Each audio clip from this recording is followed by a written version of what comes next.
Frozen shoulder यानी कंधे में बहुत ज़्यादा दर्द कि आप अपना हाथ भी नहीं उठा सकते हैं, ज़्यादा मूवमेंट नहीं कर सकते हैं। क्यों होता है, कारण क्या है, कौन सी एक्सरसाइजेज हमें घर पर करनी चाहिए जिससे फटाफट आराम मिले, कौन से ऐसे पॉइंट्स है जहां पर दबाकर हमें फटाफट आराम मिलेगा और हमें क्या खाना चाहिए, किसको खाने से हमें हेल्प मिलेगी फ्रोजन शोल्डर में। सारी की सारी बातें इस वीडियो में आपके साथ शेयर करूंगा और आशा करता हूं कि ये जो भी जानकारी मैं आपके साथ शेयर करूंगा ये आपके लिए लाभदायक रहेगी। नमस्कार, मेरा नाम है डॉक्टर विवेक जोशी और आप सभी का मेरे यूट्यूब चैनल में बहुत बहुत स्वागत है। सबसे पहले फ्रोजन शोल्डर है क्या? देखिए, जो हमारा कंधे का जॉइंट है इसमें ताकत है पूरा 360 डिग्री पर घूमने की, पूरा गोल पूरा घूम सकता है। यही एक ऐसा इकलौता जॉइंट है जिसमें इतना ज़्यादा मूवमेंट है, इधर उधर दाएं बाएं 360 पूरा मूवमेंट कर सकते हैं। दूसरा पूरे शरीर में कोई ऐसा जॉइंट है नहीं। अब जैसे कि इसमें मूवमेंट ज़्यादा है तो ये इंजरी के प्रोन ज़्यादा है, यानी कि इसमें इंजरी होने के चांसेस भी बहुत ज़्यादा होते हैं।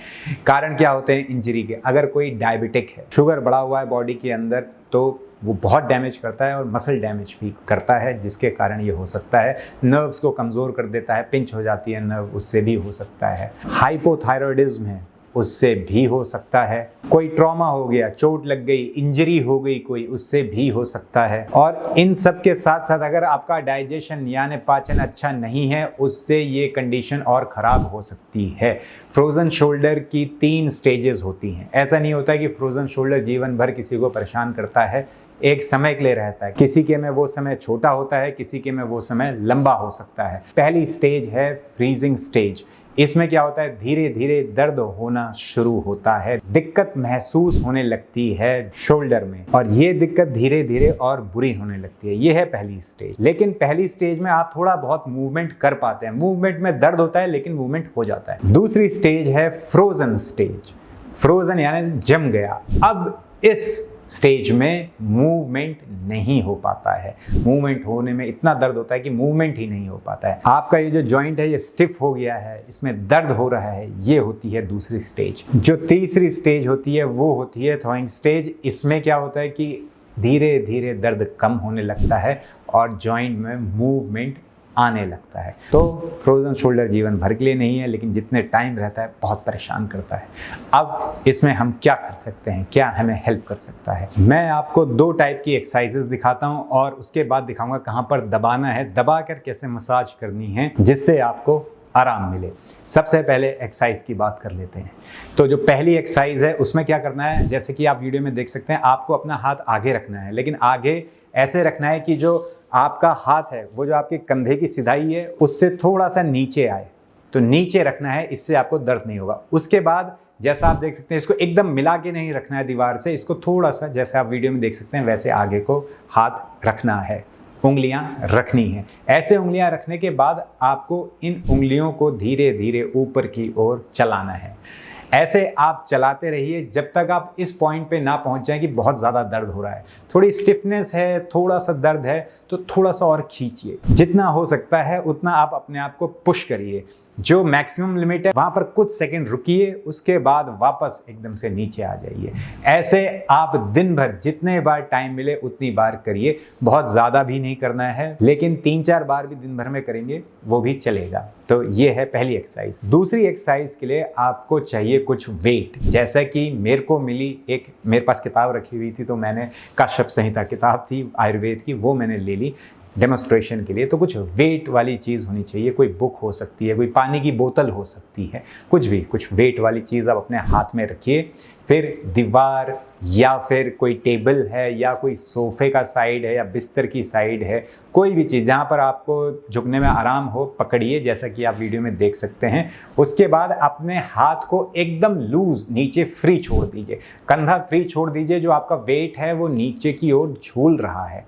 अब इसके बाद क्या करना है, आपको सबसे पहले आगे पीछे इससे मूवमेंट करना है। एकदम हाथ फ्री छोड़ के फिर आपको ये मूवमेंट करना है। कम से कम 10 बार ऐसा मूवमेंट कर लीजिए। 10 से 15 बार भी कर सकते हैं, जितना कंफर्टेबल हो, और थोड़ा सा मूवमेंट दीजिए। जहां पर एकदम से दर्द आ जा रहा है उससे थोड़ा सा कम रखिए और ऐसे मूवमेंट दीजिए। हल्का हल्का दर्द है तो इसको आप मूवमेंट दीजिए, थोड़ा पुश करिए अपने आप को।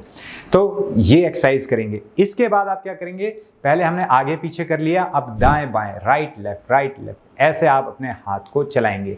ये भी एकदम फ्री मूवमेंट है, हाथ नीचे लटका हुआ है, खुद ही झूल रहा है, ये मूवमेंट आपको देना है। इसके बाद हम एक गोला बनाएंगे, क्लॉकवाइज डायरेक्शन में अपने हाथ को घुमाएंगे। ये भी 10-15 बार आप घुमाइए।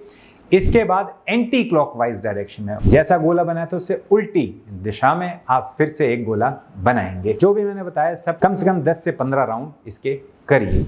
ये 4 एक्सरसाइजेस जो मैंने अभी बताई हैं इनको करिएगा, ये बहुत बहुत हेल्प करती हैं। जो पहली बताई वो भी, ये वाली जो मैंने बताई हैं 4, ये भी, बहुत लोगों को इससे आराम मिला है। हो सकता है आपको भी आराम मिले, तो ज़रूर इसको ट्राई करिए। अब बात करते हैं प्रेशर पॉइंट की। दबाना कहाँ पर है, मर्म कहाँ पर है। ये जो मर्म है ये है डेल्टॉइड ट्यूबरोसिटी। ये पॉइंट जैसा आप स्क्रीन पर देख सकते हैं यहाँ पर होता है, ये होती है हमारी डेल्टॉइड मसल। इससे 3 से 4 उंगल नीचे ये पॉइंट होता है। इस पॉइंट पर आप 3 से 4 उंगल आप नाप लीजिए। उसके बाद यहाँ पर आप दूसरे हाथ की उंगली से दबाइए। अगर आपको दूसरे हाथ की उंगली से दबाने में दर्द है या उतना कंफर्ट नहीं है तो आप पेन लीजिए या कुछ और आगे से जो नुकीली ना हो, आगे से गोल हो, वैसी चीज़ से आप वहाँ पर दबाइए। किसी से पूछिए आपके घर में जो है वो यहाँ पर दबा दे। इतनी तेज़ भी नहीं दबाना है कि वहाँ पर ब्रूजेस हो जाए, मतलब नीला निशान पड़ जाए, लेकिन धीरे भी नहीं दबाना है। ऐसे दबाना है कि दर्द बहुत होगा आपको कैसे पता चलेगा आप सही जगह पर दबा रहे हो। एक तो आपको एक नॉच सी फील होगी कि कुछ उठा हुआ है, तो ये एक पॉइंट है। दूसरा, आपको बहुत दर्द होने वाला है, क्योंकि अगर फ्रोजन शोल्डर है यानी कि ये पॉइंट बहुत आपका वीक है। यहाँ पर आप दबाएंगे, दर्द बहुत होगा, थोड़े थोड़े आंसू तक निकल आएंगे, लेकिन घबराना नहीं है। जहाँ दबा रहे हैं वहाँ दर्द हो रहा है, अच्छा साइन है। यहाँ पर आप अच्छी तरह से मसाज करिए। यहाँ पर आप दिन में 2 बार दबा सकते हैं, सुबह और शाम को। कम से कम 8 से 12 घंटे का डिफरेंस रखिए 2 बार दबाने में, क्योंकि एक बार दबाएंगे उसके बाद बॉडी को पूरा टाइम मिलना चाहिए कि वो पूरी की पूरी अपने आप को रीजनरेट कर ले। अगर कोई ट्रॉमा हुआ है तो वो रिकवर हो जाए। रिकवरी बहुत ज़रूरी है, इसलिए थोड़ा सा टाइम देंगे और ऐसे करके यहाँ पर आपको दबाना है। मैं आपको बताऊँ, कई लोगों को ना सिर्फ ये दबाने से ही आराम आ गया है।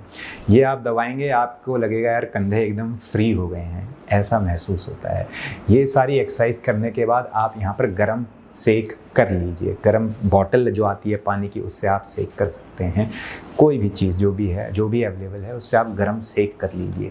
इससे हो सकता है कई लोगों को कुछ ही दिनों में अंतर आ जाए, हो सकता है कुछ लोगों को थोड़े टाइम तक करना पड़े, लेकिन ये चीज़ें कारगर हैं, इफ़ेक्टिव हैं, तो इनको आप ज़रूर करिएगा। अब बात करते हैं अंदर कौन सी दवाई हमने खानी है जिससे हमें आराम मिलेगा।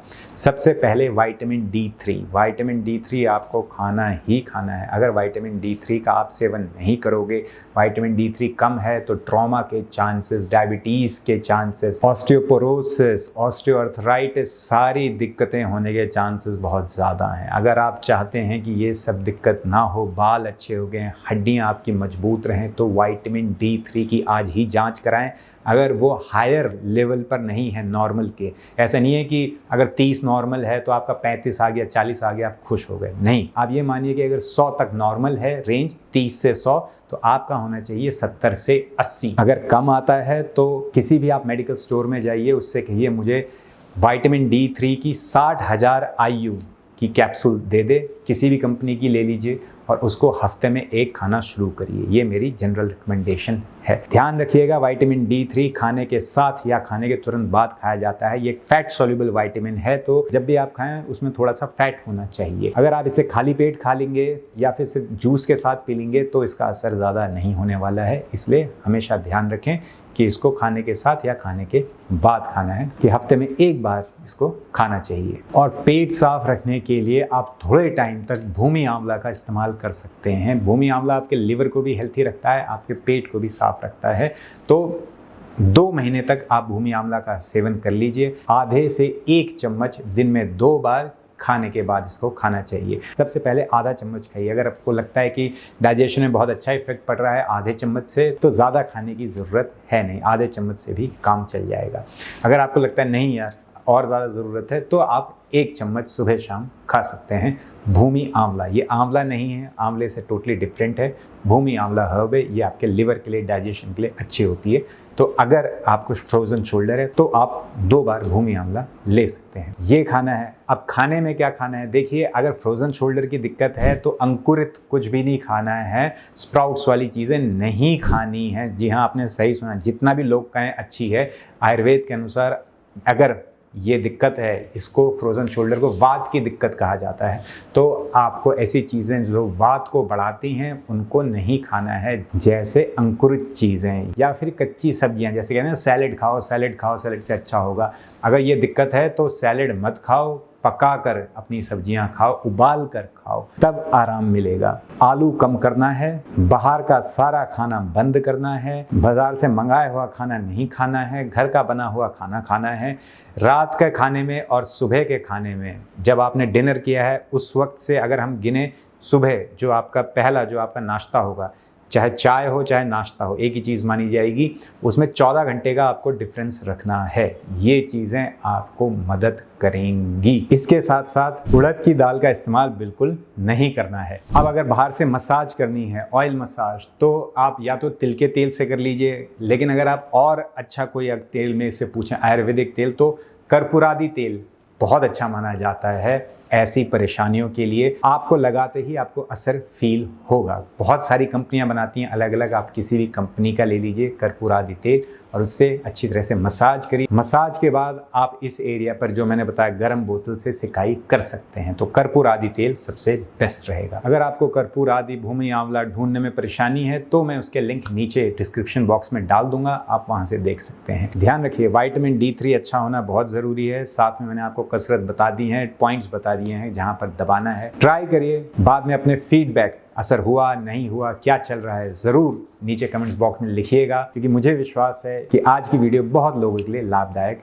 रहेगी। और ये ज्ञान, ये नॉलेज जैसे मैं लोगों को बांट रहा हूँ, आपके साथ शेयर कर रहा हूँ, आप भी दूसरे लोगों के साथ शेयर करिए। हो सकता है आपके द्वारा शेयर किया हुआ ये ज्ञान किसी उस व्यक्ति के लिए बहुत लाभदायक रहेगा जिसको इसकी बहुत ज़रूरत है, जो अभी दर्द में है। तो साथ में हेल्थी रहेंगे तभी जीवन का मजा आएगा। वीडियो पसंद आए तो चैनल को सब्सक्राइब करना ना भूलें। मिलते हैं अगली वीडियो में एक बड़ी मुस्कुराहट के साथ। तब तक के लिए हंसते रहिए, मुस्कुराते रहिए।